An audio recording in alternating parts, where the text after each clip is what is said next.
Hello, and welcome back. I am Maester Aelix, and this is ShadowRun Returns Dragonfall. We are right back where we left off here in the Kurtz Bazaar. I'm pretty certain everyone's kind of all talked out, but I'm going to just double check, make sure. Well, boss, we went up against Dragon and lived. He pulls a flask from jacket, raises it, and salute. I guess that's a win in my book. So, any big plans looming on the horizon? New clients you're thinking about going after, maybe? Let's see, we'll worry about that tomorrow. Tonight we celebrate. Not just yet. As soon as I know, I'll let you know. Not now. Yeah. Tonight we celebrate. He takes a swig from the flask. You're right, boss. Of course you're right. Oh, and Aiduken? I meant what I said earlier. From this point on, wherever the team goes, I'll follow. Well, thank you, Dietrich. Let's see if Blitz learned anything about his lady. Hi, Chief. What the hell you... That was a hell of a thing, wasn't it? Yeah, it was. I'm glad to hear that you're staying on with the team. He puts on a lazy smile and shrugs. Of course I'm staying. The team would fall apart without me. Of course it would. Say, how's the situation with your ex turn out? Oh, I'd rather not talk about that. No biggie or anything, but I don't really want to get into it. His face reddens slightly. He shakes his head. She was crazy anyway. Anyway, Chief, why don't you go talk to the others? You know, spread the love around. I'm doing just fine on my own. Oh, sure. Oh, and Blitz, you've done a great job all around. Thanks, Chief. You too. Iger. Aiduken, I'll admit it. You did a hell of a job back there. I couldn't have done it better myself. You've done fine, but it was my job to lead the team, so I did. Yeah. She nods appreciatively. That's the right attitude. Anyway, I'll be looking forward to the next run. Just do me a favor, make sure the client properly vetted, and for the love of God, verify the job has nothing to do with dragons. Done and done. Good woman. She dips her head in salute. Till next time. Glory.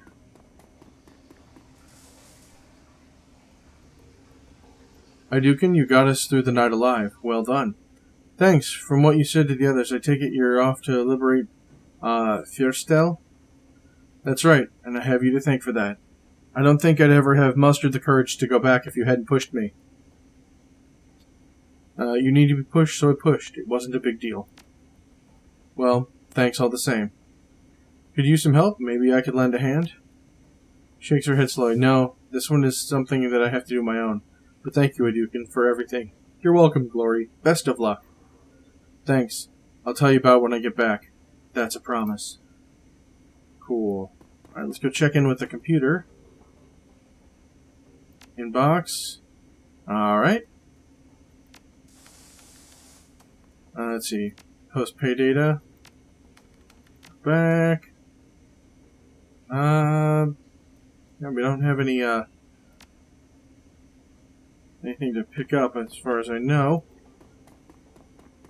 Dante, you want to come with? No? Okay, you stay. Be odd to not having your thumping footsteps around when I go check out the Kurtz Bazaar.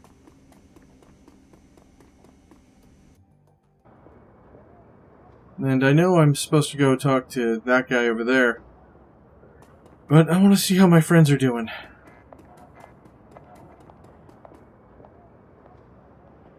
Lane oversees the repair of one of the Kurtz Bazaar's building. An old troll seems to be standing taller, barely needing the crutch. His face is a grin as always, but there's less wariness than before. Aiduken! Reinforcements, Colonel? Don't call me Colonel, pup. And these are only the reinforcements you'll get from me. We're shoring the fortifications, such as they are. Lots of damage during the attack, plus they expose some holes in our defenses. Really ought to plug up, just in case. We appreciate your help. It's the least I can do. I wasn't much help during the attack, truth be told. I owe my life to Samuel, his people, and the Kurtz Bazaar. This is my way of saying thanks. You just holler if there's anything else I can help with. Let's see. You were a soldier once, what changed you? You mean, why'd I lose my taste for war, besides losing both legs and a lung? Well, I'll tell you. If only so it might teach you something about the world we live in. If you only know about the first Euro War, then you're likely to know how it ended. The Night Wraiths. I didn't lose my legs in a bombing. I lost them in the bombing. Whoever was behind those bombers, they weren't aiming for us or the Russians. They're aiming to go end the war. They bombed everybody on both sides. I was commanding from the field, and my T-Bird was caught up in the firestorm with the rest. Not sure how I survived then when so many others died, but when they pulled me from the wreck, I was only half the man I used to be, in more ways than one. Spent months recovering, with nothing to do but think on the futility of it all. So many men had died under my command, and to hold that border, and for what? One day a man in a little room orders a handful of planes to deliver their payloads. He watches feeds of dropping and numbers falling. It's surgical, sterile, cold. All the war ever achieves is to rob a child of a father or mother, a parent of a son or a daughter. And that's why the Arctic fox died out there in the snow. What's the mood around here? Varies from group to group, person to person. Some of the younger ones, who weren't injured in the attack, they want to rally and take the fight to whoever deserves it. There are plenty of others who, with the sense to wonder if the Kurtz Bazaar is a safe place to live anymore. I admit, I've given that question some thought myself in recent days. Alright. You can make this place safe. By building stronger walls, sure. Teaching people to be more vigilant, maybe. But won't be party to violence. And if that's what this place is to become, well, if I'm here tomorrow, I'll keep doing what I can do to help. And if I'm gone, you'll know why. I'll leave you to your work. Well, that's awesome. How about Simi? Where's she?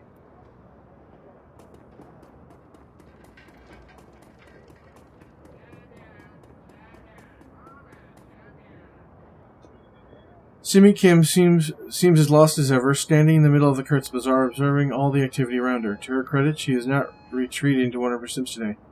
So much is happening. It can be a bit overwhelming. But this is different. Before there was so much bad.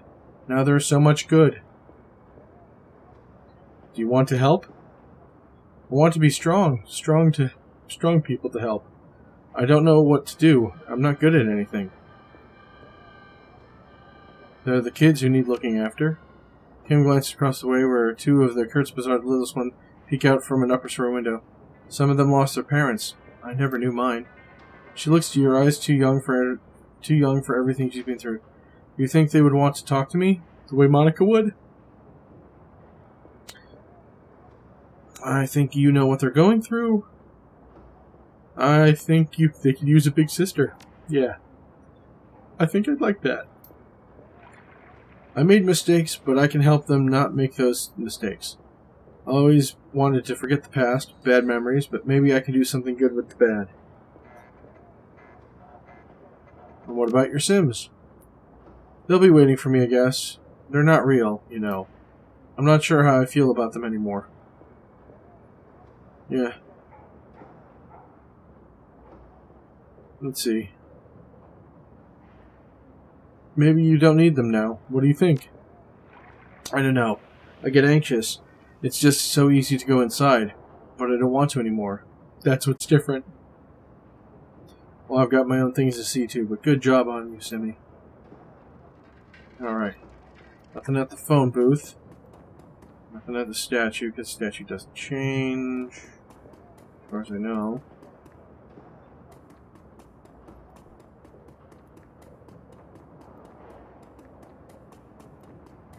Not seen Zach Flash. Let's see what the doctor has to say.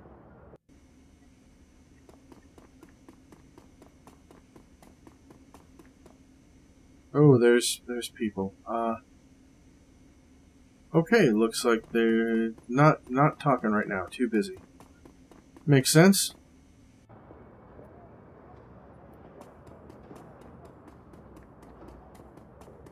Let's see, anything interesting over here? Not really. Is our gun dealer friend around? No. How about the dancer? She's not around either.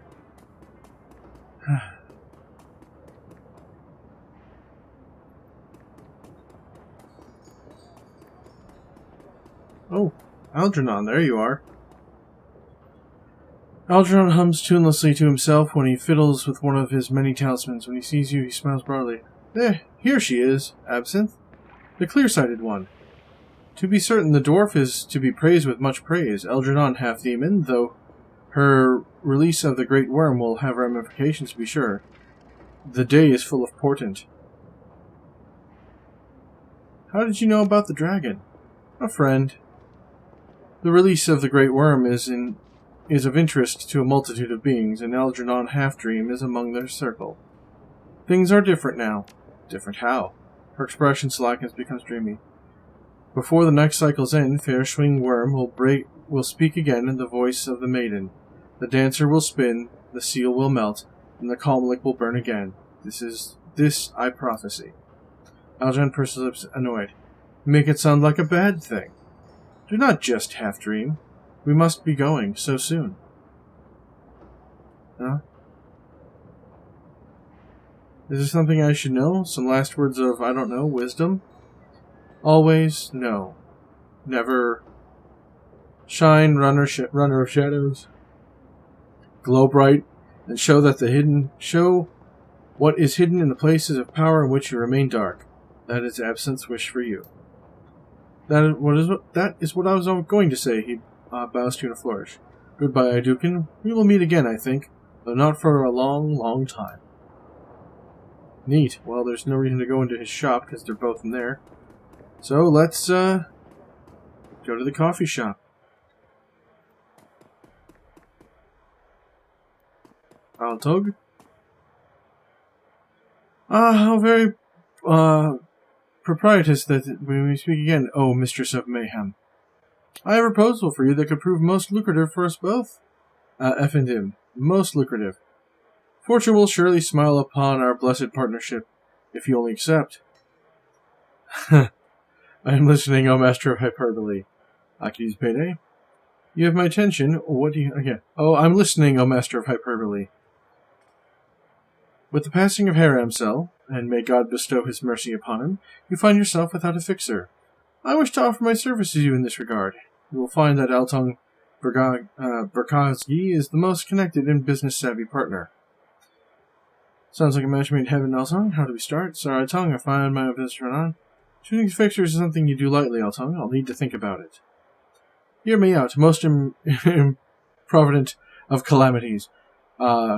Berkowski knows Berlin, knows the players. I already found a potential client, a most prosperous one with deep pockets. He is most eager to meet you. I have him already set up, at least to do me the courtesy of talking to him.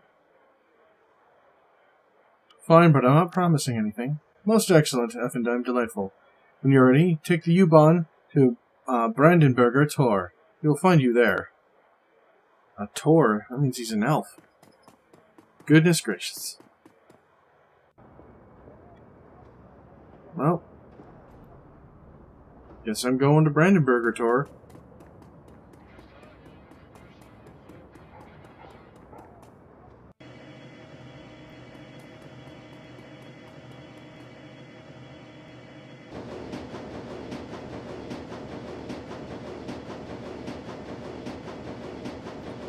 The train car is empty except for the man in the immaculately tailored Italian suit. You notice him watching you for several minutes before the train rumbles its way towards Brandenburger Tor.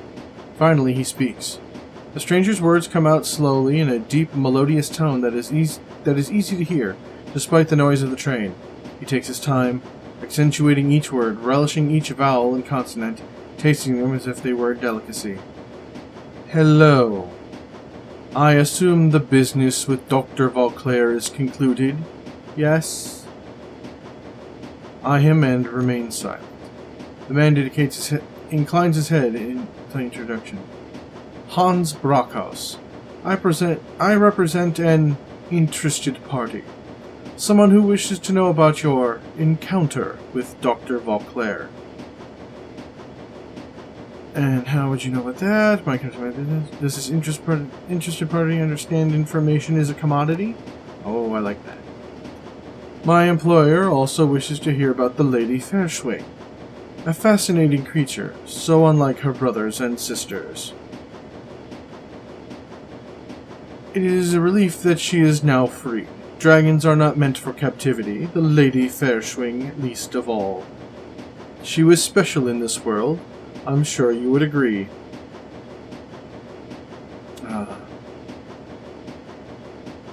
Let's see. I don't know. Dragons are dangerous. Maybe. Let's face it, dragons are crazy. Dragons are no different from anyone else. There are those who take and those who get taken. A dragon is just another taker. I don't really want to insult the dragons to this guy. Okay, I don't give a crap about dragons, Hans. He inclines his head, the corner of his mouth curls a bit. Of course not. You have your own important business to consider. Who to rob, who to kill, where to get your next pocket of soy jerky, that sort of thing. You are no more interested in the dealings of the great dragons than a moth is interested in your bank account. Yet one day the moth might be squashing under your foot without you even noticing. You look at a moth and barely perceive sentience. You glance its way, amused, and it flutters towards a bright light in a vain attempt to, what? To enter, to draw strength, to burn, it doesn't know. Its epic struggle is barely 1/100th of your lifespan. The sum total of its existence is nothing against the vast scale of your struggles, your hopes, your dreams. What it could not fathom in a thousand years. Poor moth. He leans forward. You will live and die between the beats of a dragon's heart, my friendine. What hope do you have to understand them? I understand them more than I did yesterday. I spoke to her. Fairschwing is no different from other dragons. Was different from other dragons, was she? None. Fairschwing massacred thousands, and a stranger on a train calls her fascinating. Obviously, this is all beyond my comprehension. I understand enough. The Firewing was a great dragon, and she was insane. I don't need to. I have enough troubles of my own to care about what the great dragon thinks, or not much. I still am not sure. I'm going to go with the I understand more than I did yesterday. Indeed she was. Indeed she was. I am pleased you see it. My Lady Fairschwing was a nurturer, a caregiver, rare amongst her kind. Where her brothers and sisters saw the world as a prize to be won, she saw it as a garden to be tended. Can you imagine? For world upon world, the great dragon Fairschwing brought wisdom and succor to countless souls, and she was loved for it, exalted, a goddess. When she awoke from her long slumber in 2012 and saw the world had become what meta-humanity had done to the garden she had tended for the great ages, she struck with rage, regret, frustration, and anguish of a mother whose children had played with fire and burned the house down, killing themselves in the blaze. She unleashed fire and death through her tears. And now she is free again, and insane. The perfect addition to the sixth world. Let's see. Thanks for the lecture, Professor. Now, who are you? Seem to know about dragons, Hans. I think your employer wants you telling me all this, or... Time to cut to the chase, friend. Who are you, and what do you want from me? The representative of a potential client, a very influential client, one who pays extraordinarily well, and he is someone who demands a modicum of respect. Now listen. The man removes his hands from his knees, folds them in his lap. I tell you all of this so you have context, perspective, before I ask you the next question, Shadowrunner. If Dr. Volclair's weapon did not require dragon fire, if it was capable of destroying every dragon on Earth without touching a hair on meta-humanity's head, would you have used it? I don't think so. Let's see. I don't think so. The world's complicated enough. One less group of players simplifies that. Or I think so. Definitely. Yep. No. Wiping out entire species is wrong. I don't think so. Who knows what we left to fill the market? I don't know. It's bigger than me. No. Wiping out entire species is wrong. Monochromatic thinking. But I appreciate a career criminal's attempt at morality. Of course you feel that wiping out a species is wrong. The feeling is subtle but ingrained defense mechanism that should be cherished. One day it may be meta-humanity poised for extermination.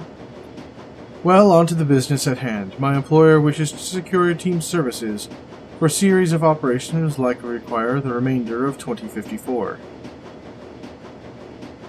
Let's see, sounds interesting. Who's the boss? Depends. Who's this mystery employee? I don't know. After Green Winters, I need to have a better idea of who I'm working for these days. I like that.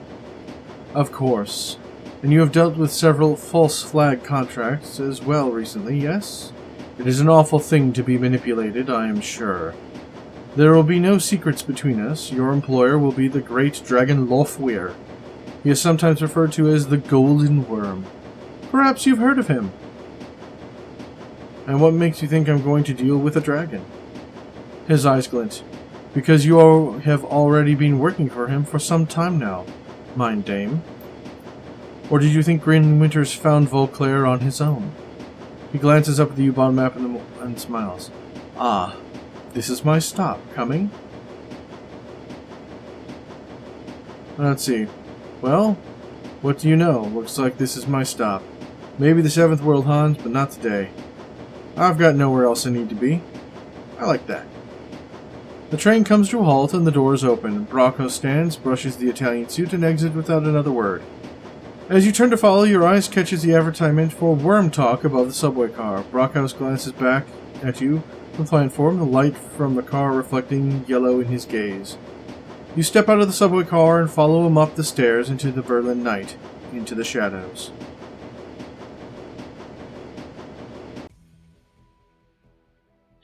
Berlin News Facts contains just one report of a large-scale explosion in the countryside of East Berlin.